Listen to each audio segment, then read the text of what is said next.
Hello, this is Virtualis the Chess Noob, learning and having fun with chess. I love playing the Vienna Gambit, and it isn't often I actually get to play the main line.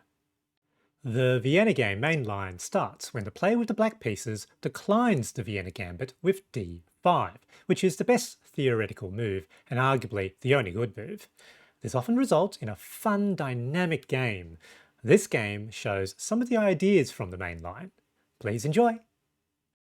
Let's start with the review, chess.com's algorithm. I played okay, about 79% accuracy, opponent about 62%, so I did a little bit better in the accuracy front. And I did fairly well in this game. I played with the white pieces, but I did actually make a fairly significant error. But luckily, I was able to come back ahead. So we both had sort of a mix of good moves, also some errors and some blunders. Let's now move on to the analysis. So I had the white pieces, e4, e5, knight c3, so beginning of the Vienna game. Opponent plays knight f6, and now f4, so the Vienna Gambit, inviting the opponent to trade. And if they accept the gambit, it is instantly bad for black. My opponent decided to play d5, which now enters the Vienna Game Main Line. And in fact, this is the only good response for black to the Vienna Gambit. And as you can see, it in fact actually gives a slight advantage to black, but still very playable for white. So which is why the Vienna game is okay for white, even as people start to understand the Vienna Gambit and know to refute or to decline with d5. It's still very playable. In this setting, have to capture basically.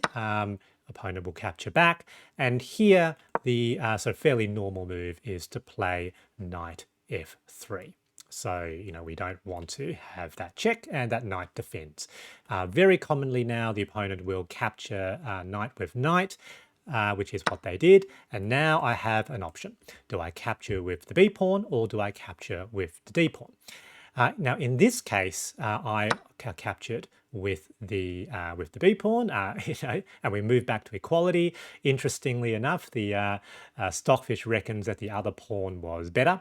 Now, if you capture the other pawn, what happens, of course, is you open up the file for the queen.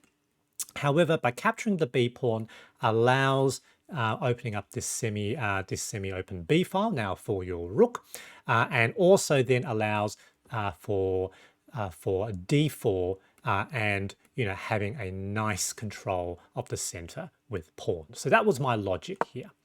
Opponent plays bishop e6, which even now more strengthens potentially the rook to b1. However, I first play d4, and I will note that there is already an advantage to white now in this position. They play h6. Here I play rook b1. They play b6, to defend that pawn. I now play a4. My thinking here was to sort of prevent further advance here. Interestingly, that wasn't as good. They sort of recommended developing the bishop right away. Opponent now plays a c5, which, attacking the center. But now that's a problem because they've weakened the defense of the king, particularly these light squares on the queen side. So here I opted to play bishop b5 with check. So I expected that. So defending by blocking with knight d7. That knight, of course, is now pinned to the king, which is good. I now play bishop e3, which was potentially, which Stockfish thinks was wrong. I have to admit, I wasn't entirely sure what was the best approach here. I saw there was this attack, didn't necessarily think I wanted to capture back. So yeah, that was my logic here, but pushing the pawn, attacking the center was better. Opponent now plays c4, and that's probably the reason why. So now they've closed the center. I now do short castles, back to equality. Opponent brings queen to c7. And here I thought, oh, that's interesting, because it looks like they're trying to set up for long castles. Because prior to that, I was actually potentially thinking of, do I put bishop onto a6, which would, of course, prevent castling? But then I thought, do I actually want them to not castle long, sort of queenside, to do long castling? Because if they castle this side, I've got my my rook on b1 on the b file already. The bishop's hanging around here. You know, moving up will further potentially weaken the defense of that king if they castle queenside. I want them to castle queenside. So I thought, oh, that's good. I now move sort of knight h4, thinking I could sort of bring the knight here, potentially do something. Obviously, can't take, or I'll be happy potentially to trade that bishop for the knight, given that knight wasn't doing very much. So they long castles, and as you can see, Stockfish reckoned that that was a blunder. So +4. Now check. Queen has to move across, move up the pawn to a5. So they decide to move one more time. Capture. They capture back with rook. I now bring sort of my, not with rook, with the knight, sorry. I now bring my knight to f5. Now here, I had to have a think. So I saw, obviously there's a fork that potentially is coming. But also have a check here, of which the only logical move is for the king to slide to b8. I assume they weren't going to trade their queen for the rook and bishop. And then once the king is here, then another bishop move would be another discovered check. So I thought that was very, very powerful. But, I was seeing this as well. So anyway, I did a check first, which is a good move. Yep, so that was expected. And here I kind of lost my nerve. So I saw that this was coming and I thought, better just defend against it. So I ended up moving sort of bishop to that square. I did see that, I could just straight up do bishop capture and then I could capture something else. But what I was worried about is they made that move and then they sort of ended up moving the king somewhere else. I would sort of face that fork. Now, what I didn't see was that after capturing that basically that pawn, I think the opponent is pretty much forced to block check with the knight. So that knight can't really fork those two pieces.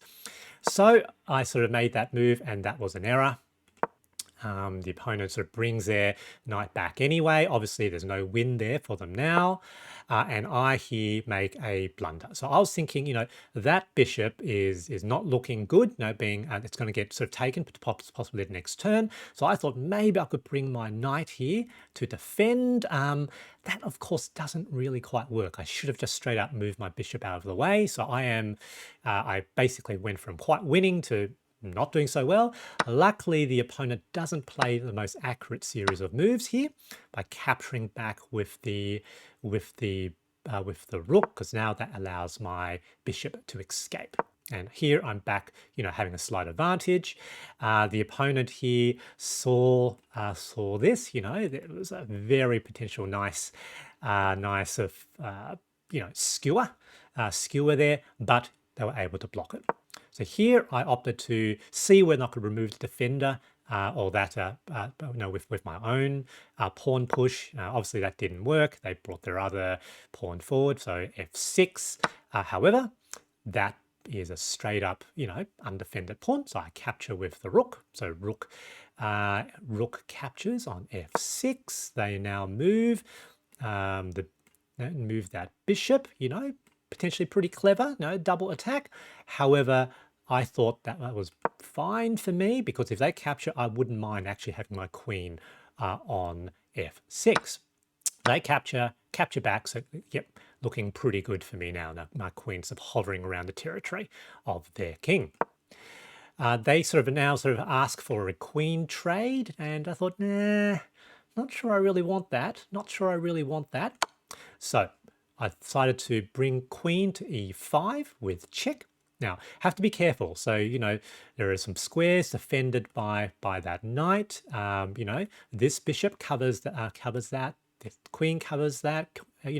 Things are looking, pretty well defended, on the opponent's territory. So I have to play very carefully. They move king to a8, which was a good move because, obviously I can't capture. And that diagonal is reasonably well defended by the opponent. Here I wasn't entirely sure what to do. I thought I'd just straight up capture. I was thinking about capturing, and then I thought, oh, wait a minute, I control that diagonal. And if the bishop now has check, that looks like it's checkmate. So that now forces, I thought, the opponent to do something about that bishop. Potentially they wouldn't see it, and it'll be checkmate, but of course they see it. So here they sort of block and do a counter attack. And again, I had to think what to do. I thought straight up capturing is probably okay, I suppose. Eventually, I thought, let's capture, threat on the queen. I don't mind. Obviously, now they must move their queen somewhere. And they move to not the right square because I now have this attack. So bishop captures bishop. And I thought, what are they going to do? What are they going to do? So are they going to capture? I thought the most seductive thing for them to do here is to capture with the knight, and they did, and then they missed a mate in one. So check. This file is of course controlled by that rook b1 all the way back from, if you remember, so capturing that knight in the opening with the b pawn to the rook on the b1, controlling that file ended up being very, very powerful in this game. So that was a checkmate. That was a very, very nice dynamic game. I was very pleased to win this game. My opponent quite a bit stronger than me. So good game. GG. In the Vienna Main Line, a decision often needs to be made in the opening on whether to capture the opponent's knight with the b or d pawn. Capturing with the b pawn opened up the file for the rook, which ended up being very strong in the middle game and critical in the checkmate. My opponent made a strategic error in castling queenside, given that I had already the advantage in attacking on that side of the board. I hope you found this video interesting, and thanks for watching.